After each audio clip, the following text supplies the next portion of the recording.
Pour étudier la réponse à un échelon de tension d'un circuit RC série, on a besoin d'un résistor, d'un condensateur reliés tous deux en série, c'est-à-dire sur la même branche d'un circuit.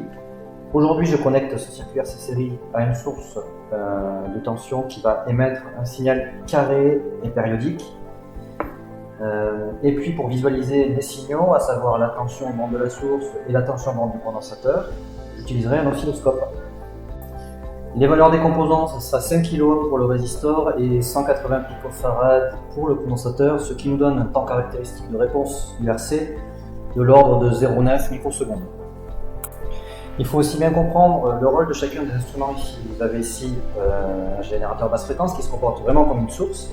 Et cet appareil-là, bien qu'il ait un écran et des boutons comme celui-là, c'est vraiment un appareil de mesure. Ça permet de mesurer une tension et d'avoir un affichage au cours du temps de cette tension. Donc c'est un peu le même comportement qu'un voltmètre, sauf qu'au lieu d'avoir un affichage numérique, vous avez une représentation des valeurs qui seraient affichées ici au cours du temps, suivant une période de temps que vous allez définir.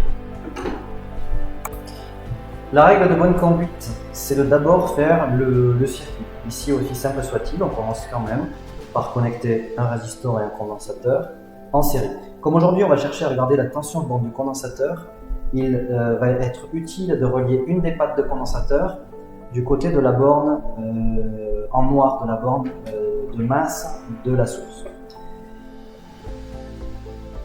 Prochaine étape, vérifier que la source émet bien le signal que l'on veut grâce à l'oscilloscope. Donc je me place ici et je vérifie bien que j'ai un signal de 50 Hz d'amplitude de 3 volts qui est le signal que j'ai paramétré ici. Donc il faut vérifier cette première chose avant de commencer à travailler. Et ensuite je cherche à regarder la tension de mon condensateur.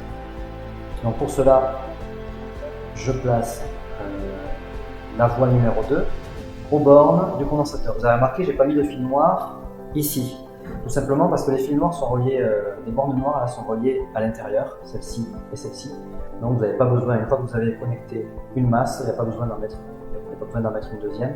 Vous risquez de faire des courts-circuits si vous vous trompez.